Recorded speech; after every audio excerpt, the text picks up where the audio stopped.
Game changer starring Ram Charan and directed by Shankar, जिसका कल teaser finally आ गया। मैंने सोचा इस बार यूट्यूब पे टीजर को ना देखकर कुछ अलग करते हैं, तो मैं सीधा पहुंच गया on the spot game changer के टीजर लॉन्च इवेंट पे, जहां मैंने टीजर को देखा ढेर सारे फैंस के बीच में along with the stars Ram Charan and Kiara Advani making their presence in the event. पहली बार किसी साउथ मूवी का टीजर लॉन्च इवेंट हुआ नॉर्थ में, that too at the heart of it, that is Lucknow. And honestly मुझे ये मूव बहुत पसंद आया एंड फ्यूचर में भी पैन इंडिया साउथ मूवीज को ऐसा करना चाहिए and same goes for our Hindi movies. उन्हें ये चीज उधर साउथ में करनी चाहिए। I mean we should all be united as an audience, और ये नॉर्थ और साउथ को हमें एक कोहेसिव सिनेमा की तरह ट्रीट करना चाहिए। ऑल्सो ये मेरी लाइफ का पहला टीजर लॉन्च इवेंट है किसी मूवी का जो कि मैंने लाइव अटेंड किया, तो मेरे पास दो स्पेशल रीजंस है जिसके चलते मैं इसके ऊपर बात करना चाहूंगा टीजर की तरफ बढ़ने से पहले, लाइक एक ब्रो टू ब्रो शेयर करने वाली चीज। ऑल्दो जिनको सिर्फ टीजर रिव्यू देखना है, मैंने टाइम स्टैम्प दे रखे हैं टू फील फ्री। तो ये इवेंट यहाँ लखनऊ में प्रतिभा सिनेमा हॉल में हुआ, 4:30 के अराउंड का टाइम था। बस यही दो चीज जो कि मुझे मालूम थी, कैसे एंट्री होगी, क्या प्रोसेस है, टिकट है, पास है, मुझे कुछ भी नहीं पता था। मैंने मुंह धोया, जूते पहने और निकल पड़ा कि चलो देखते हैं। फिर मैं पहुंचा इवेंट पे, जहां पे एंट्री को लेके कुछ ऐसा बहुत खास था नहीं, अच्छी खासी भीड़ एंड पूरा एक स्टेज सेटअप थिएटर के बाहर ही था जहां इवेंट की इनिशियल स्टेज हुई। एंड आई रियलाइज टुडे कि लखनऊ में भी एक अच्छी खासी साउथ पॉपुलेशन रहती है, बिकॉज मैंने वहां पे लोगों से इंटरेक्ट किया एंड मुझे पता चला कि वो लोग यहाँ सालों से रह रहे हैं। और यहाँ मैंने देखा कि भाई ये लोग कैसे सेलिब्रेट करते हैं अपने स्टार्स को, अपनी फिल्म्स को,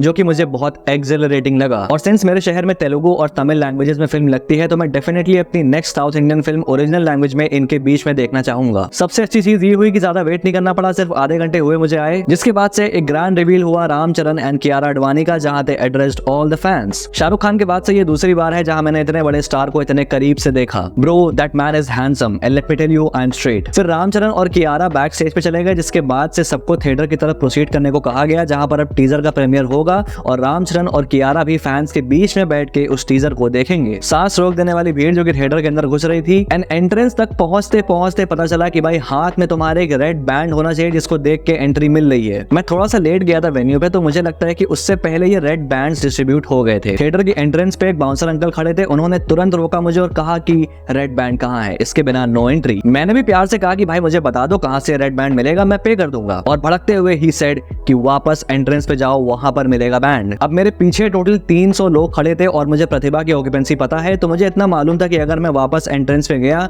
तो भाई एंट्री तो मेरी नहीं होने वाली। तो वहां थोड़ा मेरा हार्ट ब्रेक हुआ। सिकुड़ा सा मुंह लेके मैं तुरंत गेट के किनारे जाके खड़ा हो गया। मेरे को लफड़ा करना नहीं पसंद, चाहे इंटरनेट पे हो चाहे रियल लाइफ में। वहां पे और भी लोग थे जिनके पास बैंड नहीं था और वो बाउंसर से लड़ रहे थे, लेकिन मैं शराफत से खिसक गया। And all of a sudden उस बाउंसर अंकल ने मेरा हाथ खींचा और कहा कि अंदर जाओ। मेरा लटका हुआ मुंह देख के उसको तरस आ गया पक्का। लफड़ा ना करने के फायदे, dear viewers take notes. Theatre के अंदर खूब शोर शराबे के बाद से टीजर प्ले हुआ, वो भी 3 बार, 2 बार हिंदी में और 1 बार वहां ऑडियंस की रिक्वेस्ट पे तेलुगु में। जिसके बाद से रामचरण और कियारा दोबारा से स्क्रीन के सामने सेट किए स्टेज पे आए और इस बार मैंने और करीब से देखा उन्हें। And now the biggest surprise in all of this कि जब एसजे सूर्या ने एंट्री मारी and I lost my shit. मैंने लिटरली एसजे सूर्या की तरह वैसे वेव किया and he looked and waved back at me. मतलब क्या मोमेंट है भाई। We also had actress Anjali and producer Dil Raju on the stage, और एक फन सा बैंटर भी हुआ एसजे सूर्या और रामचरण के बीच में, और बहुत सारे फन मोमेंट्स थे, बहुत सारे जोक्स एक्सचेंज हुए और एक बहुत अच्छा ऑडियंस इंटरेक्शन हुआ स्टार्स का। एक और फन मोमेंट जहां पे SJ Surya was asked to speak in Telugu and he was like कि अभी इतनी मुश्किल से मैंने हिंदी बोला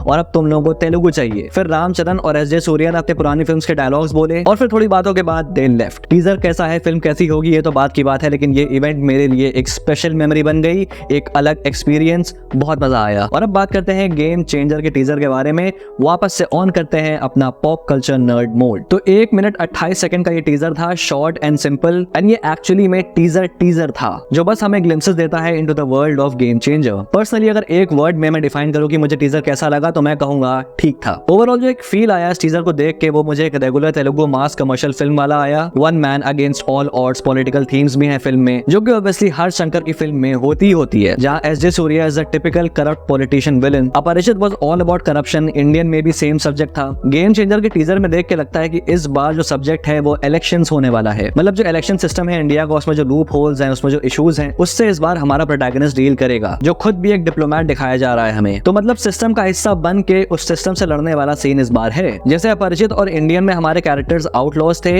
इस बार the character is the part of the law himself. But diplomat के अलावा रामचरण के 2 और लुक्स हैं टीजर में। एक ये कॉलेज स्टूडेंट वाला, जिसको दिखाया गया है कि उसको मेजर एंगर मैनेजमेंट इश्यूज हैं, जो कि हम इस सीन को देख के समझ सकते हैं, जहां वो गुस्सा कम करने वाली किताब पढ़ रहा है। और नेक्स्ट सीन में एक तरीका भी फॉलो कर रहा है गुस्सा कम करने का कि भाई गुस्से की वजह लिखो और उस पेपर को फाड़ दो। तो क्लियरली यहाँ पर एक कॉलेज स्टूडेंट से एक डिप्लोमेट बनने का जो सफर है वो हमें इस फिल्म में देखने को मिलेगा। अब जो मेरे दिमाग में कंफ्यूजन या फिर सवाल आता है वो आता है रामचरण के इस तीसरे लुक को देखकर, जो थोड़ा गांव का लीडर या सरपंच वाला फील दे रहा है। इवन इस सीन में हम देख सकते हैं कि गांव वाले ऐसे उसको सेलिब्रेट कर रहे हैं। तो क्या दोबारा से वही सेम शक्ल वाले बाप बेटे का एंगल हमें इस फिल्म में भी देखने को मिलेगा? देखो, this is a Shankar film, he can do it, even he has done it before. Plus मुझे फील ऐसा आ रहा है कि इसके गांव में कोई इशू होगा, कोई इंटरफेरेंस होगा कॉर्पोरेट से या फिर पॉलिटिशियन से, कोई जमीन का मामला, जो कि इस सीन को देख के मुझे समझ आ रहा है। ऐसे जंगल में ये क्रेन्स एंड जो भी ये मसला है उसके अगेंस्ट ये रामचरण फाइट करेगा एंड देन मारा जाएगा एंड देन उसके बाद उसका बेटा and you know the rest. मतलब मेरी गट फील इस तरफ ज्यादा जा रही है, कुछ और भी हो सकता है। इसके अलावा शंकर की crisp and visually stunning production value भी कंसिस्टेंट है और एक और ग्रैंड बिग बजट सॉन्ग जिसकी झलक हम यहाँ पर देख सकते हैं। देखो, विजुअली शंकर की फिल्म्स हमेशा टॉप नॉच होती हैं,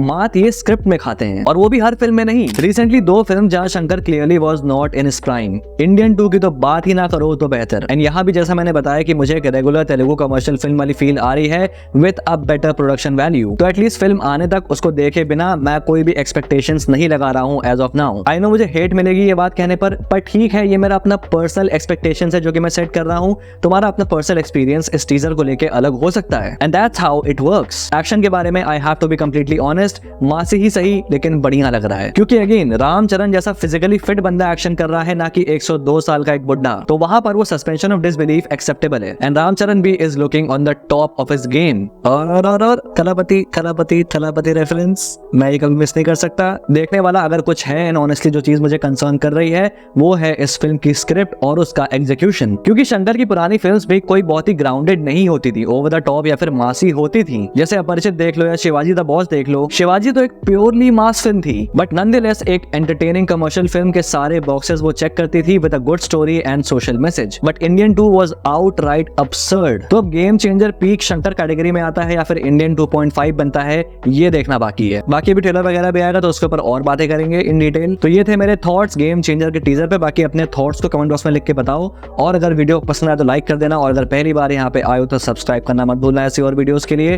till then, this is your pop culture net signing off. Will see you guys in the next video and thanks for watching.